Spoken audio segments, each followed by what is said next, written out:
ভজ শ্রী কৃষ্ণ চৈতন্য প্রভু নিত্যানন্দ প্রিয় গদাধর শিবসাদি গৌর ভক্তবৃন্দ ভজ শ্রী কৃষ্ণ চৈতন্য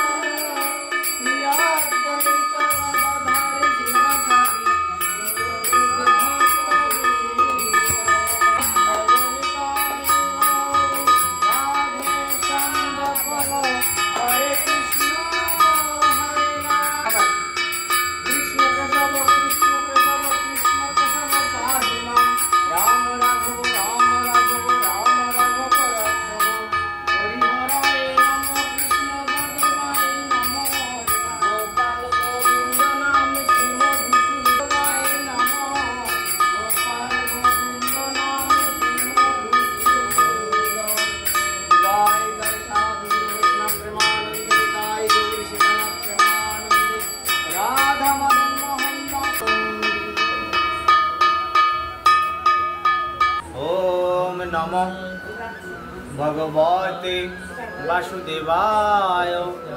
ओम नमो भगवते वासुदेवाय। ओम नमो भगवते वासुदेवाय। भगवान वासुदेव श्री कृष्ण की हाथ जोड़ कर सबाई बोलो मूकं करति वाचालं पंगुं लंघयाते गिरिं यत्कृपा तमहं वन्दे श्री कृष्ण चैतन्यमीश्वरं। मूकं करोति वाचालं पंगुं लंघयाते गिरिं यत्कृपा तमहं वन्दे परमानंद माधव। प्रेमानंद भगवद गीता महाभारत प्रेमानंदे हरि हरि हरि बोल निताय गौर हरि हरि बोल निताय। জানি তাই গৌর হরি বল অনেকের খুব কঠিন লাগছে। হ্যাঁ, এবার একেবারে সপাখ্যানে জানি তাই গৌর হরি বল। কিন্তু এই যে ভাগবতের যে আশ্রয় অন্তরঙ্গা শক্তি, বহিরঙ্গা শক্তি, তটস্থা শক্তি, তারপরে যে মায়া প্রপঞ্চ, ভগবান ভক্তের যে মহামিলন, ভক্তির স্বরূপ, ভগবানের স্বরূপ, এইগুলো শুনলে এই যেখানে যারা যারা আছেন হয়তো অনেকে বুঝতে পারছেন না, কিন্তু এইগুলো শুনলে এমনই এর মহিমা, মোহনীয়তা, আকর্ষণীয় শক্তি, এই জড় জগতের বন্ধন না সবে বোঝা লাগবে না। তাই গৌর হরি বল শুধু শ্রবণেই ভব ক্ষয়, ভব ব্যাধির ক্ষয় এবং চিরমুক্তি সাধিত হবে। বলুন জয় জয় শ্রী গুরু গৌর প্রেমানন্দে তাই গৌর হরি বল। দেখুন শাস্ত্রে একটা কথা বলে, যাহা যাহা বিশ্ব জুড়ে তাহা তাহা কৃষ্ণপুরে। মানে এই বিশ্ব ব্রহ্মাণ্ডে যা কিছু আছে, যে আগে যে আলোচনা করি, তা কিন্তু ভগবান থেকে এসেছে, শ্রী হরি শ্রীকৃষ্ণ থেকে এসেছে। তাছাড়া আমাদের কোনো সাধ্য নেই মাঠে গিয়ে বীজ বুনলে তার থেকে চারা গজিয়ে ধান ফলে যাবে, কোনো সাধ্য নেই। যদি ধানের পাতও লাগাতাম, কিন্তু তার থেকে যদি চারা হয়ে সেটা থেকে যদি ফল না ধরতো, বড় হয়ে, তাহলে তো আমাদের সব বুদ্ধি ফুরিয়ে যেত না। কোনো ফসল যদি না হতো, তাহলে নিশ্চয় এর পিছনে একজন সুমহান কারিগর আছে। সেই কারিগর ছাড়া এই জগৎ কখনো এক মুহূর্ত চলে না। তাই শাস্ত্র কি বলছেন, জগৎ কাকে বলে? বলছেন যে শাস্ত্র কেন, সামান্য আমাদের শাস্ত্র থেকে এসেছে, ব্যাকরণে আছে, যা চলছে তাই জগৎ। এই জগতে কেউ কি বসে থাকে? যে বসে শুয়ে থাকে সে উঠে গিয়ে তো মলমূত্র ত্যাগ করে, তা না করলে তো তার চলবে না। এক জায়গায় তো দিনের পর দিন থাকতে পারবে না। তার মধ্যে যা চলছে, সে যদি মোটে নিজে না চলে, তার বুকের ভিতরে যে হৃৎপিণ্ডটা টিক টিক টিক টিক করে চলছে না, তাহলে চলছে, যা চলছে তাকে কি বলে? জগৎ। জগতের এক কথায় প্রকাশ, যা চলছে জগৎ। জানি তাই গৌর হরি বল। আজকে একটা সরল উপাখ্যান হবে শ্রী শ্রী মহাভারত থেকে। হাত জোড় করি সবাই। নারায়ণং নমস্কৃত্য নরং চৈব নরোত্তমং দেবীং সরস্বতীং চৈব ব্যাসং তত জয় মুদিরয়েৎ। বলুন জয় নারায়ণ, জয় নর, জয় নরোত্তম, জয় দেবী সরস্বতী, জয় বেশাবতার, নিতাই গৌর সীতানাথ প্রেমানন্দে, হরি হরি বল। রাজা কুশিক এবং চবন মুনির উপাখ্যান। সরল বাংলায় মুনি কর্তৃক রাজার ধৈর্য পরীক্ষা। রাজা কুশিককে ধৈর্য পরীক্ষা নিচ্ছেন মহামুনি চবন। যুধিষ্ঠির জিজ্ঞাসা করলেন পিতামহ ভীষ্মের কাছে, রাজা কুশিক তো ক্ষত্রিয় ছিলেন, তার থেকে ব্রাহ্মণ জাতির উৎপত্তি কিভাবে হলো? ওই কুশিক থেকে ব্রাহ্মণ জাতির উৎপত্তি হয়েছে কিভাবে হলো? মহাত্মা পরশুরাম এবং বিশ্বামিত্র এদের উভয়েরই অদ্ভুত প্রভাব ছিল। রাজা কুশিক এবং মহর্ষি ঋচিক তারাও নিজ নিজ বংশের প্রবর্তক।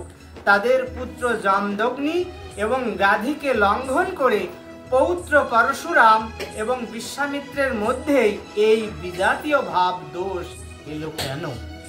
এর রহস্য কি? যাবতীয় পরশুরামের তত্ত্ব শুনছেন, রাজা কুশিক থেকে কিভাবে ব্রাহ্মণ সৃষ্টি হলো সেটাও শুনছেন।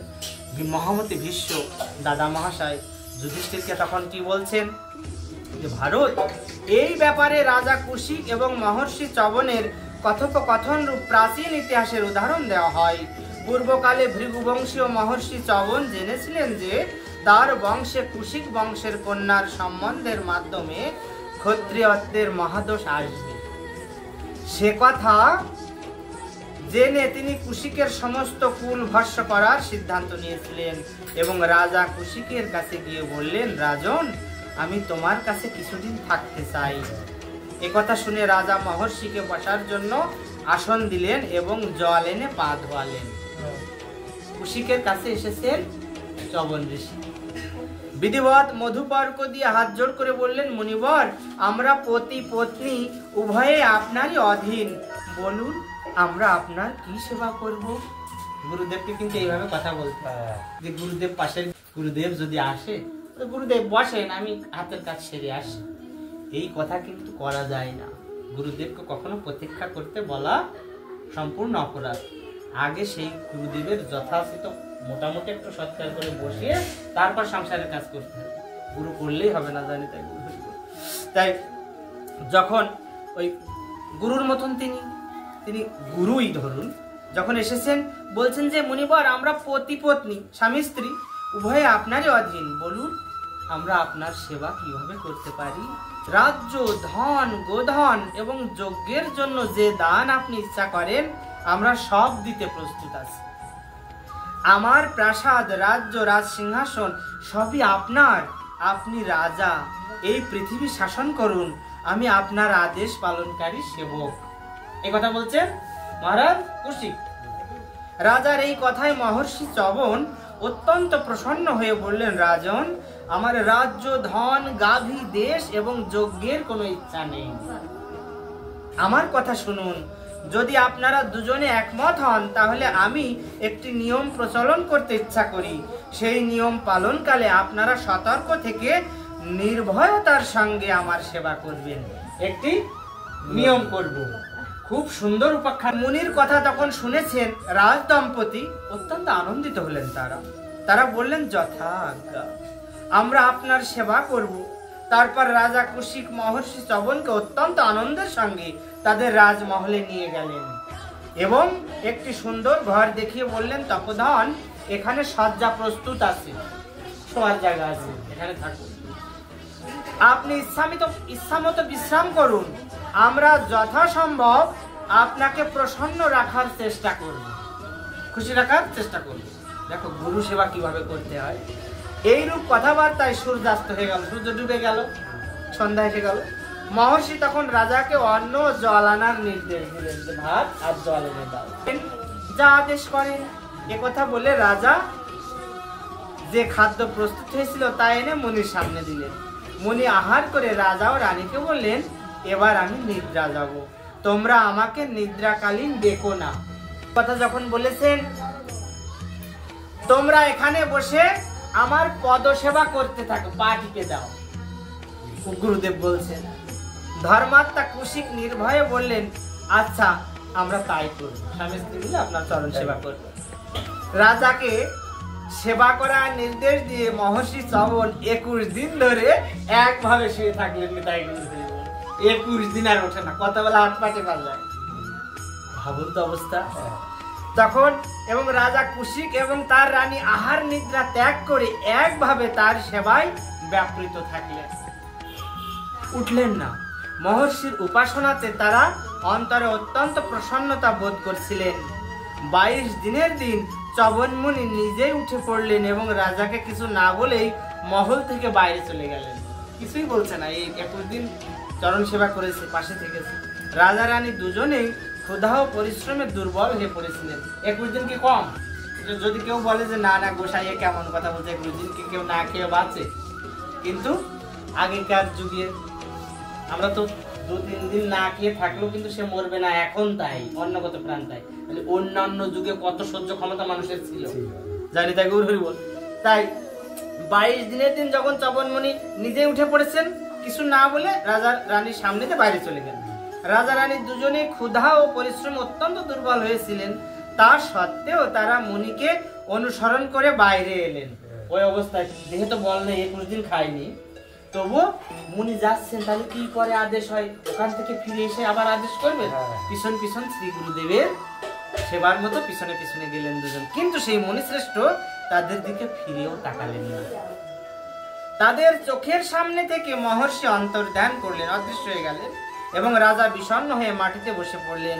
কিছুক্ষণ পর নিজেকে একটু সামলে নিয়ে উঠলেন এবং রানীকে সঙ্গে নিয়ে আবার মুনিকে খুঁজতে বের হলেন। দেহ তো দুর্বল, পড়ে গিয়েছে ঢিলে, আবার উঠে রানীকে নিয়ে খুঁজতে বেরিয়েছেন। কিন্তু কোথাও মুনিকে খুঁজে না পেয়ে রাজা ক্লান্ত হয়ে রানীকে নিয়ে ফিরে এলেন। তখন তার অত্যন্ত সংকোচ হচ্ছিল। নগরে ফিরে তিনি কাউকে কিছু না বলে দুঃখিত ভাবে মুনির কথা ভাবতে লাগলেন যে তাই তো, মুনিবর কোথায় গেলেন? তিনি শূন্য হৃদয়ে রাজমহলে প্রবেশ করলেন। মহলে ঢুকেই তিনি দেখলেন ভৃগুনন্দন চবন ঋষি তার পালঙ্কে নিদ্রা যাচ্ছেন। এসে দেখেছেন কি পালঙ্কে নিদ্রা যাচ্ছে। ঋষিকে দেখে তারা অত্যন্ত আশ্চর্য হলেন, তাদের সমস্ত ক্লান্তি দূর হয়ে গেল। তারা আগের মতো যথাস্থানে বসে মুনির আবার পদসেবা করতে লাগলেন। তাহলে 22 দিনের দিন। এবার মহামুনি অন্য পাশ ফিরে শুয়েছিলেন। দেখুন, এক পাশে শুয়েছিল আর এক পাশ ঘুরলেন। আবার 21 দিন পর তিনি নিজেই গাত্রোত্থান করলেন। যখন নিজেই উঠেছিলেন, রাজা ও রানী তার ভয়ে ভীত হয়েছিলেন, তাই তারা মনে কোনো বিকার আসতে দিলেন না। কোন রকম যে কেমন গোসাই বা আর কত থাকবো এরকম ভাবছেন না। কেন? ওই মুনির উপরে ভীত ছিলেন যে কখন কি করে বসে। তাই গুরু হরি জেগে উঠেই ঋষি বললেন, আমি আবার স্নান করব, খাও তোমরা আমার গায়ে তেল মাখাও। আচ্ছা। রাজা রানী যদিও ক্ষুধায় ক্লান্তিতে পরিশ্রান্ত ছিলেন, তবুও যথাজ্ঞা বলে অত্যন্ত আনন্দের সঙ্গে ওই ঋষির শরীরে তেল মালিশ করতে লাগলেন। কিন্তু মহাতপস্বী চবন একবারও তাদের বললেন না যে ঠিক আছে আর করতে হবে না, একবারও বললেন না। এতেও যখন রাজা রানী কোনো প্রকার বিরক্ত হলেন না, তখন মুনি হঠাৎ উঠে স্নান করতে চলে গেলেন। সেখানে আগে থেকেই রাজোচিত স্নানের বস্তু সাজানো ছিল, কিন্তু তিনি তা ব্যবহার না করে রাজার চোখের সামনে আবার অদৃশ্য হয়ে গেলেন, ওই 21 দিন আগের মতো। তা সত্ত্বেও রাজ দম্পতি তার কোনো দোষ দেখলেন না। যা করছেন ওনার ভালো লেগেছে তাই করেছে। আমরা তো প্রতিজ্ঞা নিয়েছি ওনার সেবা করবো, এর ভিতরে তো আমাদের মত কাটানো উচিত নয়। ঋষি তারপর স্নান সেরে পুনরায় তাদের দর্শন দিলেন। তাকে দেখে রাজা রানী আনন্দে উৎফুল্ল হয়ে উঠলেন। হাত জোড় করে তারা বললেন, ভগবান আহার প্রস্তুত। মুনি বললেন, নিয়ে এসো আহার খাবার। অনুমতি পেয়ে রাজা রানী গৃহস্থ এবং বনবাসীদের উপযুক্ত নানা প্রকার খাদ্য সামগ্রী এনে মুনির সামনে সাজিয়ে দিলেন। মুনি সেসব নিয়ে বিছানায় রাখলেন এবং সেগুলি উত্তম বস্ত্র দিয়ে ঢেকে দিলেন, খুব সুন্দর কাপড় দিয়ে ঢেকে দিলেন। তারপর আহার সামগ্রী সহ সেই সব বস্ত্রে আগুন লাগিয়ে দিলেন। খাদ্য খাবার সহ সেই সব বস্ত্রে আগুন লাগিয়ে দিয়েছে, যাদের ঢাকলো। তারপর আবার আগুন লাগিয়ে দিয়ে অন্তর্ধান করলো, কিন্তু তাতেও রাজ দম্পতি ক্রোধ করলেন না। রাজর্ষি কুশিক সমস্ত রাত রানীকে নিয়ে জেগে বসে রইলেন। আমরা কি এই যে কথা হচ্ছে এর 1000 ভাগের 1 ভাগও করি? আমাদের সে ধৈর্য আছে? ওদের কেমন গুরুদেব আগে জানলে তো দীক্ষা নিতাম না। আমাদের ওই যখন আগুন ধরে দিয়ে অন্তর্ধান হয়ে গিয়েছেন, তখন তাতেও রাজ দম্পতি কোন রকম কিছু ভাবলেন না। রাজর্ষি কুশিক সমস্ত রাত রানীকে নিয়ে জেগে বসে রইলেন কখন গুরুদেব আসবেন। এত চেষ্টার পরেও যখন মহর্ষি চবন রাজার কোনো ছিদ্র খুঁজে পেলেন না, কোনো জায়গায় উত্তেজিত হচ্ছে না, কোনো ছিদ্র নেই, তখন তিনি তাকে বললেন, তুমি স্ত্রী সহ আমার রথ টানো আর আমি তাতে বসে যেখানে যেতে বলবো নিয়ে চলো। তুমি স্ত্রী সহ আমি রথে বসবো, রথটা টানো আর আমি যেখানে যেতে বলবো নিয়ে যাবে না। রাজা নিঃসঙ্গে বললেন ঠিক আছে। তারপর তিনি এক মস্ত বড় রথ নিয়ে এলেন, সেখানে বাঁদিকে স্ত্রীকে দিয়ে নিজে ডান দিক ধরে দাঁড়ালেন। রথে দুইজন টেনে নিয়ে যাবে ঘোড়ার বদলে। সেই রথে তিনি এমন একটি চাবুক রেখেছিলেন যেটির 3টি মুখ এবং সেই মুখ 3টি সূচের মুখের মতো তীক্ষ্ণ ধারযুক্ত। এই সব ঠিক করে তিনি মুনিকে জিজ্ঞাসা করলেন, ভগবান বলুন রথ কোন দিকে নিয়ে যাব? যেখানে যাবার জন্য আপনি আদেশ করবেন সেদিকেই আপনার রথ যাবে।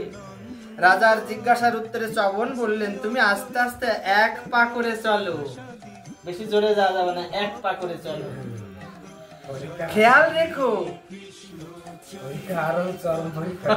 এবার হচ্ছে শেষের যে বলছেন না লিখিত পরীক্ষা, আগে এমসিকিউ হয়ে গিয়েছে, তারপরে লিখিত পরীক্ষা, চরম তত্ত্বীয় লিখিত পরীক্ষা। তুমি 1 পা করে চলো। রাজার খেয়াল রেখো আমার যেন কষ্ট না হয়, যেন আরামে যেতে পারি। সেই সঙ্গে পথ থেকে কোনো পথিককে সরাবে না, পথে যদি কোনো লোক এসে পড়ে তাকে কিন্তু সরাবে না। আমার ইচ্ছা যে সবাই যেন তোমাকে এই রথ টানতে দেখে আর আমি তাদের ধন দান করি। আমি ওই রথের উপরে বসে ধন সম্পদ আমি দান করব আর তোমরা টানছো, সবাই যেন দেখে। রাজার কি দুর্গতি, পথে কোনো ব্রাহ্মণ যদি আমার কাছে কিছু চায় তাকে আমি তার ইচ্ছা অনুযায়ী ধন রত্নাদি দান করব। সুতরাং তুমি সেসবেরও ব্যবস্থা রেখো এই রথের উপরে, বা লোক দিয়ে পিছনে রেখো। মুনির কথা শুনে রাজা তার সেবকদের বললেন, মুনি যেসব বস্তু আনার নির্দেশ দিচ্ছেন তোমরা নির্ভয়ে তা আনো। রাজার আদেশ অনুসারে নানা প্রকার রত্ন, নারী, বাহন, ছাগ, সুবর্ণ এবং পর্বতাকার গজ, পর্বতের মতো বড় বড় হাতি, এইসব মুনিকে অনুসরণ করতে লাগলো। সেই সঙ্গে রাজার সব মন্ত্রীও ছিলেন। সেই সময় সমস্ত নগরী আর্তস্বরে হাহাকার করতে লাগলো। মুনি সহসা চাবুক তুলে তার তীক্ষ্ণ সূচি মুখ দিয়ে রাজা ও রানীর পিঠ ও কোমরে আঘাত করতে লাগলেন। তাই ভাবতে পেরেছে, রাজা রানীকে সূচের মতো ধরালো, এই চাবুক দিয়ে আঘাত করছে, যেমন ঘোড়াকে মারে, মানে ওরা দুইজন ঘোড়া রক্ত আছে, আঘাত করতে লাগলেন। সেই সময় সমস্ত নগরে আর্তস্বরে যখন হাহাকার করছে, ওই সূচিমুখ তীক্ষ্ণ চাবুক দিয়ে মারছে, সবাই হাহাকার করছে, রাজা মশাই এমন দুর্গতি, হায় মুনিবরের কি বিভ্রম হচ্ছে, বুদ্ধি বিভ্রম হলো। কিন্তু তারা নির্বিকার ভাবে ওই রথ টানতে লাগলেন। 50 রাত ধরে উপবাসে থাকায় তারা অত্যন্ত দুর্বল হয়ে পড়েছিলেন। ওই 21 আর পরের 21 দিন, 21 দুগুণে কত, 42 দিন, আর বাদ বাকি কয়দিন, মোট 50 দিন। 50 রাত উপবাস থেকে তারা অত্যন্ত দুর্বল হয়ে পড়েছেন, সমস্ত শরীর কাঁপছিল। তবুও বীর দম্পতি সাহসের সঙ্গে ওই রথের ভার টানছিলেন। চাবুকের আঘাতে তাদের দেহ ক্ষতবিক্ষত হয়ে রক্তের ধারা বইছিল। রক্তে রাঙা তাদের দেহ পলাশ বৃক্ষের ন্যায় দেখাচ্ছিল, পলাশ ফুলের গাছের মতো। তাদের এই অবস্থা দেখে পুরবাসীরা খুবই দুঃখ পাচ্ছিল, কিন্তু মুনির শাপের ভয়ে তারা কিছুই বলতে সাহস পাচ্ছিল না। তারা নিজেরা বলাবলি করতে লাগলো, ভাই সব শুদ্ধ হৃদয় সম্পন্ন এই মহর্ষির তপস্যার বল দেখো, এর শক্তি অদ্ভুত, আর রাজা রানীর ধৈর্য তোমরা দেখো, এর শক্তি অদ্ভুত, না হলে রাজাকে বশ করে নিয়েছে। তারা অত্যন্ত পরিশ্রান্ত হয়েও কত কষ্টে এই রথ টানছেন। ভৃগুনন্দন চবন এখনো পর্যন্ত এদের মধ্যে কোনো বিকার খুঁজে পেলেন না। বিকার মানে কি, পরিবর্তন, যে রথ ছেড়ে দেন আমি পারবো না, এরকম কিছু বললেন না, ভালো না মন্দও না। ভীষ্ম বললেন, যুধিষ্ঠির, মহর্ষি চবন যখন কোনোভাবে রাজা রানীর মনে কোনো মলিনতা দেখতে পেলেন না, তখন তিনি কুবেরের মতো অর্থ অপচয় করতে লাগলেন। ওই রথের পরে বসে যে আসছে তাকে দান করতে লাগলেন। কিন্তু এই কাজেও রাজা কুশিক অত্যন্ত প্রসন্ন মনে ঋষির আদেশ পালন করতে লাগলেন। সবকিছু দেখে মহর্ষি চ্যবন অত্যন্ত সন্তুষ্ট হয়ে রথ থেকে নেমে রাজা রানীকে রথ টানার কাছ থেকে মুক্তি দিলেন। খুব সন্তুষ্ট হয়েছেন। তারপর তিনি স্নেহপূর্ণ গম্ভীর স্বরে বললেন, আমি তোমাদের দুজনকে বর দিতে চাই। কি বর চাও তোমরা বলো। খুশি হয়ে বলছেন। এই কথা বলতে বলতে তিনি তাদের আহত দেহের ক্ষতে স্নেহ ভরে তাদের দেহে অমৃত সম কোমল হাত বোলাতে লাগলেন। যখন এইভাবে হাত বোলাচ্ছেন অমৃতের হাতের মতো, যখন হাত বোলাচ্ছেন, তারপর তিনি প্রসন্ন স্বরে রাজাকে বললেন, পুত্র, গঙ্গা তীরবর্তী এই স্থানটা অত্যন্ত রমণীয়। আমি কিছুদিন এখানে থেকে ব্রত পালন করব। এখন তুমি নগরে ফিরে যাও, ক্লান্তি দূর করে কাল সকালে তোমার স্ত্রীকে সঙ্গে নিয়ে আবার এখানে এসো। এই কথা বলে আমি এখানেই থাকবো। এখন তোমার কল্যাণের সময় হয়েছে। তোমার মনে যেসব ইচ্ছা আছে সবই পূর্ণ হবে। মুনির কথা শুনে রাজা কুশিক মনে মনে অত্যন্ত প্রসন্ন হয়ে বললেন, মহাভাগ, আপনি আমাদের পবিত্র করেছেন। আমরা দুজন যৌবন ফিরে পেয়েছি এবং আমাদের শরীর সুন্দর এবং বলশালী হয়ে উঠেছে। ওই হাতের স্পর্শ পেয়ে আবার আগে যেমন ছিল সে সবল সতেজ হয়েছে। আপনি আমাদের দেহে চাবুকের আঘাতে যে ক্ষতের সৃষ্টি করেছিলেন তাও আর নেই। আর আমরা যদি বলতাম একটু যদি রথ টানতে বলতো, মনে করে 21 দিন জাগিনি রাত, শুধু বলছে একটু রথ তোমরা দুজনে একটু ঘোরা দিয়ে কোন গুরুদেব গো। এর ভেতরে যারা আছে তারা অত্যন্ত ভগবানের অশেষ কৃপায় মহিমান্বিত ব্যক্তিবর্গ, জানি তাই গুরু হরি বল। তখন বলছে তাও আর নেই, সে ক্ষতের দাগ নেই। আমি এখন সম্পূর্ণ সুস্থ এবং আমার রানীকেও অপ্সরার ন্যায় সুন্দরী দেখাচ্ছে। অপ্সরা থাকে স্বর্গে, এত সুন্দর দেখাচ্ছে। এর সবই আপনার কৃপা। আপনার মতো তপস্বীর এরূপ শক্তি থাকা কোনো আশ্চর্যের কথা নয়। এই বলে রাজর্ষি কুশিক মুনির অনুমতি নিয়ে তাকে প্রণাম করে নগরের দিকে রওনা হলেন। তার পুরোহিত এবং মন্ত্রীরাও সেই সময় তার সঙ্গে ছিলেন। নগরে প্রবেশ করে তিনি পূর্বাহ্নের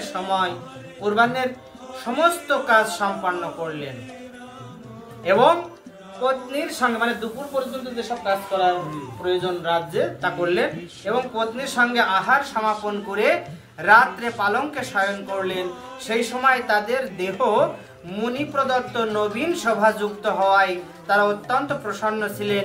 অন্যদিকে ভৃগুকুলের কীর্তি বৃদ্ধিকারী তপস্যার ধনে ধনী মহর্ষি চ্যবন গঙ্গা তীরের দিকে তপবনকে নিজ সংকল্প বলে নানা প্রকার রত্নের দ্বারা সুশোভিত করে ইন্দ্রপুরীর থেকেও সুন্দর ও সমৃদ্ধশালী করে দিলেন। জয় জয় মহাভারতের অমৃত কথার স্বাদ প্রেমের আনন্দে গৌর হরি হরি বল। কৃষ্ণ কেশব প্রেমানন্দে হরি হরি বল। তাই গৌর হরি বল, হরি বল, হরি বল, হরি বল।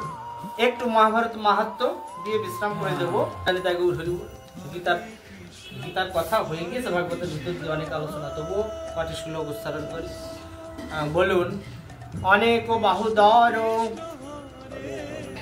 বক্র নেত্রাং পশ্যামিতাং সর্বতো, জোরে বলবেন, অনন্ত রূপম নান্তাং না মধ্যং না পুনস্তবাদিং পশ্যামি বিশ্বেশ্বর বিশ্বরূপ কিরীটিনাং গদিনাং চক্রহস্ত মিচ্ছামিতাং দ্রষ্টুমহং তথৈব তেনৈব রূপেণ চতুর্ভুজেন ভব বিশ্বামূর্তে। বলেন, যদা যদা হি ধর্মস্য গ্লানির্ভবতি ভারত অভ্যুত্থানম ধর্মস্য তদাত্মানং সৃজাম্যহম পরিত্রাণায় সাধুনাং বিনাশায় চ দুষ্কৃতাম ধর্ম সংস্থা অনর্থায় সম্ভবামি যুগে যুগে। ওম তমক্ষরং পরমং বেদিতব্যং তমস্য বিশ্বস্য পরম নিধানম তমোপ্যায় শাশ্বত ধর্মগুপ্ত সনাতনস্তং পুরুষ মতমে। ওম শ্রী শ্রী কৃষ্ণ কেশবায় নমঃ। ওম শ্রী বিষ্ণবে নমঃ। নমো নারায়ণায় নমো নারায়ণায় নমো নারায়ণায়। জয় শ্রীকৃষ্ণ। মহাভারত মাহাত্ম্যে বৈশম্পায়ন ঋষি পরীক্ষিত পুত্র জন্মেজয়কে বলছেন, রাজন, তোমার জিজ্ঞাসা অনুসারে আমি মহাভারত শোনার এবং তার পারায়ণ করার বিধি নিয়ম জানালাম। এতে শ্রদ্ধা করো এবং যদি নিজের পরম কল্যাণ চাও তাহলে সর্বদা যত্নপূর্বক তদনুসারে পালন করো। মানুষের সর্বদাই মহাভারত শ্রবণ ও কীর্তন করা উচিত, শোনা উচিত এবং মুখ দিয়ে বলা উচিত, লোককে শোনানো উচিত। যদি বলে যে মহাভারত কেন গীতা করবো না, তাহলে গীতাই তো মহাভারত। মহাভারতের ভীষ্ম পর্বের 25 থেকে 42 অধ্যায় পর্যন্ত গীতা, তাহলে গীতাটাও মহাভারত। জানি তাই হরিবল বলছে যে যার গৃহে মহাভারত গ্রন্থ থাকে তার সর্বদা জয় হয়। ভারত অর্থাৎ মহাভারত পরম পবিত্র গ্রন্থ, তাতে নানা প্রকার উপাখ্যান আছে। দেবতারাও ভারত গ্রন্থ পাঠ করেন। ভারত পরম পদস্বরূপ। ভারত গ্রন্থ পরম পদস্বরূপ মানে ভগবানের যে চরণ বা ভগবানের যে উচ্চতম স্থান বা পদ, সেটা এটি সকল শাস্ত্রের মধ্যে উত্তম। এর দ্বারা মোক্ষ লাভ হয়, এটি আমি সত্য করে জানাচ্ছি। মহাভারত ইতিহাস পৃথিবী, গাভী, সরস্বতী, ব্রাহ্মণ এবং ভগবান বাসুদেবের কীর্তনকারী মানুষ কখনো বিপদে পড়ে না। হরিবল হরিবল। আর জয় ধরি দিয়ে দেন, ঘুম ভেঙে যায়।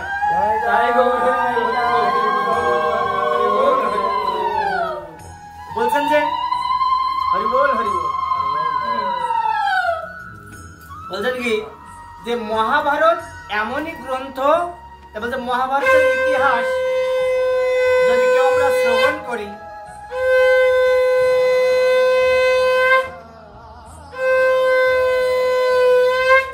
মহাভারত ইতিহাস পৃথিবী আর গাভী মানে গরুদের কথা যদি বলা হয়, গরুদের ইতিহাস, গরুদের কাহিনী, গোমাতার যদি স্মরণ করা হয় তাহলে মঙ্গল হয়। গরুর গায়ে কিন্তু আঘাত করব না বা গরুকে কষ্ট দেব না। পৃথিবীতে যত রকমের বড় বড় পাপ আছে, ব্রহ্ম হত্যা, গো হত্যা, স্ত্রী হত্যা, তিনটে সবচেয়ে বড় পাপ। যত পাপ আছে, গরু হত্যা করা মানে কি? গরুকে খেতে কষ্ট দেওয়া, গরুকে বাঁচিয়ে রাখছি কিন্তু খাওয়ার আহার দিই না, মারধর করি, তাও কিন্তু গো হত্যার অনেকটা ব্যাপার। আর অনেকে মেরেই ফেলে, মারতে মারতে মেরে ফেলে বা হত্যা করে বিভিন্ন রকমের ইয়ে করে ব্যবসায়। বলছে ব্রহ্ম হত্যা, গো হত্যা, স্ত্রী হত্যা। আর এই তিনটা, বিশেষ করে এই তিনটা আমাদের খুব সতর্ক হতে হবে। বলছেন যে এই যে পৃথিবীর ইতিহাস, মহাভারতের ইতিহাস, গরুর সম্বন্ধীয় কোনো কিছু, গাভীর, আর সরস্বতী আর ব্রাহ্মণ এবং ভগবান বাসুদেব, এই কটা বস্তুর কথা বলা হলো যে সত্তা বা ভগবত সত্তা।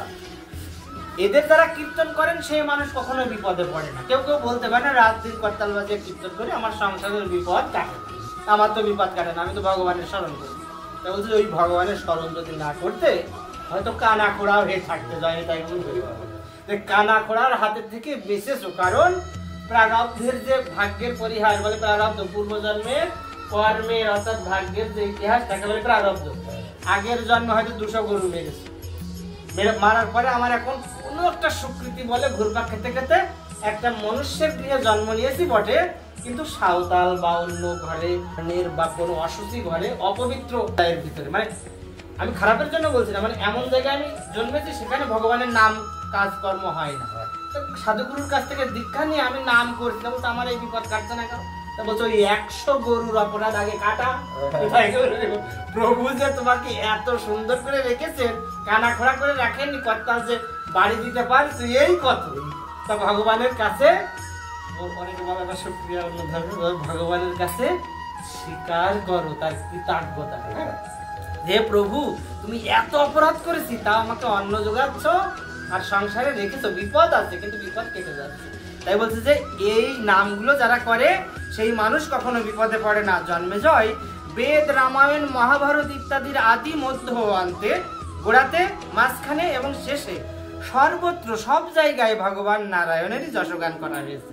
রামায়ণও ভগবানের কথা, বেদেও, মহাভারতেও। তাই বলছে মহাভারতে নারায়ণের দিব্য কথা সমূহ আছে ভগবানের, এবং সনাতন শ্রুতি সমাবিষ্ট। যে শ্রুতি, যে বেদ কোনোদিন নষ্ট হবে না, সব সময় মহাভারতের ভিতরে দিয়া। মহাভারত একটা চরম পরম বেদ। আচ্ছা, তাই বলছে যে এই সনাতন শ্রুতি সন্নিবেশিত হয়েছে, সমাবিষ্ট। যে ব্যক্তি পরম পদ লাভ করতে চায় তার সর্বদা এগুলি শ্রবণ করা উচিত। মহাভারত পরম পবিত্র, সাক্ষাৎ ধর্মের স্বরূপ উন্মোচনকারী এবং সর্বপ্রকার গুণ সম্পন্ন। তাই কল্যাণাকাঙ্ক্ষী ব্যক্তিদের সর্বদা এটি অবশ্যই শ্রবণ করা উচিত। মহাভারত শ্রবণের দ্বারা কায় মনোবাক্যে সঞ্চিত সমস্ত পাপ এমন ভাবে নষ্ট হয় যেমন সূর্যোদয়ে অন্ধকার দূরীভূত হয়ে যায়। তার মানে আমরা বললাম না, প্রথমে পাঠের প্রথমে বলেছি, শরীর দিয়ে, মন দিয়ে আর কথা দিয়ে পাপ করি না, তার জন্য আমাদের কৃষ্ণ নামে, মহাপ্রভুর নামে, শিব নামে কোনোটাই আমাদের সুফল পাই না। আর বলি যে নাম তো করি, তার দুঃখ তো ছাড়াই না। এই যে শরীর দিয়ে, মন দিয়ে, কথা দিয়ে যত আমরা পাপ করি, মহাভারত শুনলে সমস্ত পাপ নষ্ট হয়ে যায়। যেমন সূর্য উঠলে সমস্ত রকম অন্ধকার একবারে দূর হয়ে চলে যায়, মহাভারতের অমৃত কথার সাথে শ্রবণ করলে আমাদের সমস্ত পাপ দূরীভূত হয়। অষ্টাদশ পুরাণ শ্রবণে যে ফল হয় তার সমস্ত ফল ভগবত ভক্ত পুরুষ শুধু মহাভারত শ্রবণ করলে প্রাপ্ত হয়। নারী হোক বা পুরুষ, এর শ্রবণের দ্বারা সকলেই বৈষ্ণব পদ লাভ করে। 18টা পুরাণ আছে, 18টা পুরাণ অনেকে পড়তে পারে না, শুধু মহাভারতটা যদি সারা জীবনেও শেষ করে, 18টা পুরাণ, ভাগবত, গীতা সবই তার পঠন হয়ে গেল।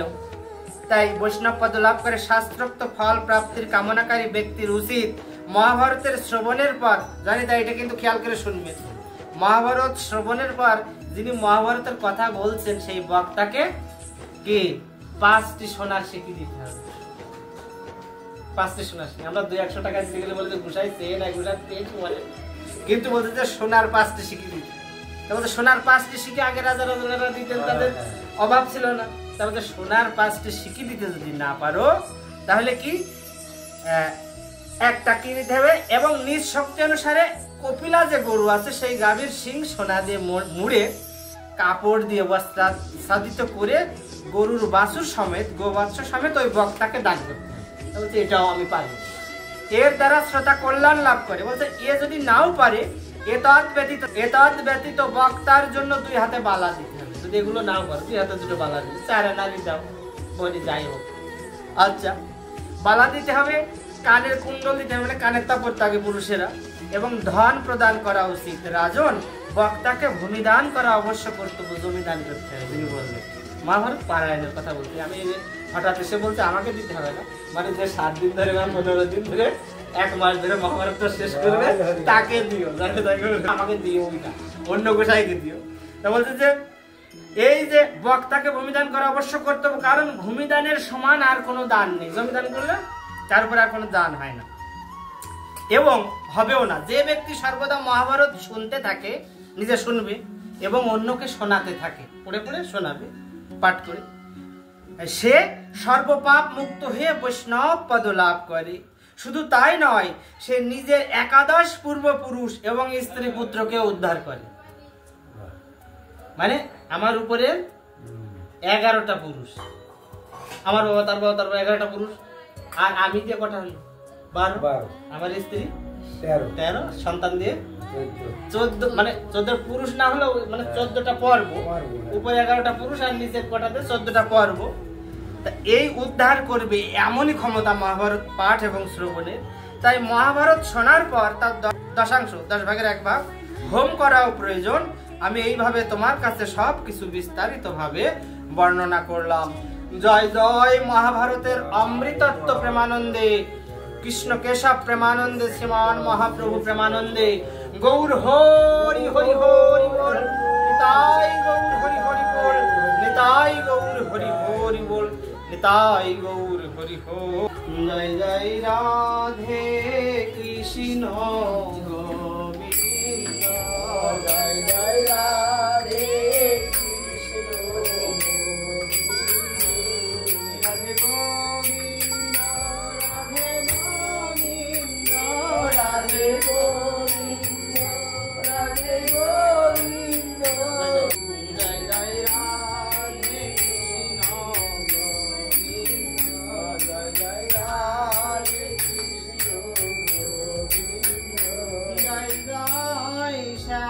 সুন্দর মদন মোহন বৃন্দাবন চন্দ্র জয় জয় শ্যাম সুন্দর মদন মোহন বৃন্দাবন চন্দ্র জয় জয় রাধা রমণ রাস বিহারী শ্রী গোকুলানন্দ জয় জয় রাধা রমণ রাস বিহারী শ্রী গোকুলানন্দ জয় জয় রাধা কান্ত রাধা বিনোদ শ্রী রাধা গোবিন্দ জয় জয় রাধা কান্ত রাধা বিনোদ জয় জয় রসেশ্বরী বিনোদিনী মনুকুল চন্দ্র জয় জয় রসেশ্বরী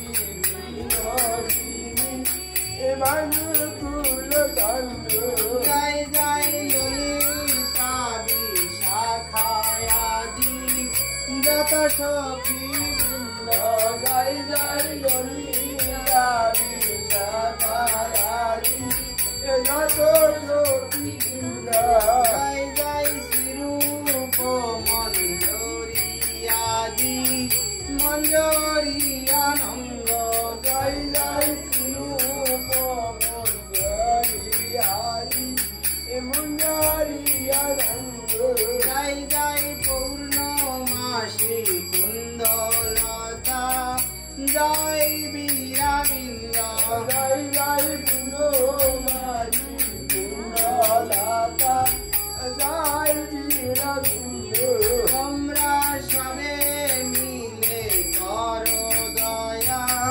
আমি অতি মন্দ তোমরা সবে মিলে করো দয়া আমি অতি মন্দ তোমরা সবে মিলে গাও হে দুর্বল চরণার বৃন্দ তোমরা সবে মিলে গাও হে দুর্বল চরণার বৃন্দ যেন ব্যাকুল প্রাণে গাইতে পারি জয় রাধে গোবিন্দ যেন ব্যাকুল প্রাণে গাইতে পারি জয় রাধে গোবিন্দ আমি যেন ব্যাকুল প্রাণে ডাকতে পারি হারি তাই গৌরাঙ্গ আমি যেন ব্যাকুল প্রাণে গাইতে পারি হারি গৌরাঙ্গ গাই যেন হারি তাই গৌরাঙ্গ গাই যেন হারি তাই গৌরাঙ্গ গাই যেন হারি তাই গৌরাঙ্গ গাই যেন হারি তাই গৌরাঙ্গ গাই যেন হারি তাই গৌরাঙ্গ গাই যেন হারি তাই গৌরাঙ্গ জয় জয় রাধে কৃষ্ণ গোবিন্দ জয় জয় রাধে কৃষ্ণ গোবিন্দ জয় জয় রাধে কৃষ্ণ গোবিন্দ জয় জয় রাধে কৃষ্ণ গোবিন্দ জয় জয় শ্রী গুরু গৌর প্রেমানন্দ রাধা গঙ্গর প্রেমানন্দ গৌর হরি হরি হরি হরি তাই গৌর হরি হরি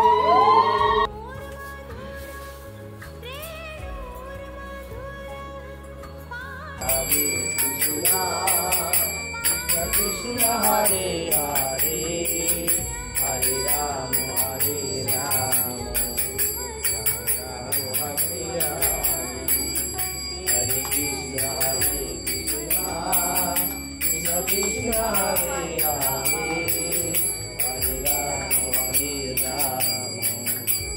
রাম হরে হরে हरे कृष्ण कृष्ण कृष्ण हरे हरे हरे राम राम हरे हरे हरे कृष्ण कृष्ण कृष्ण हरे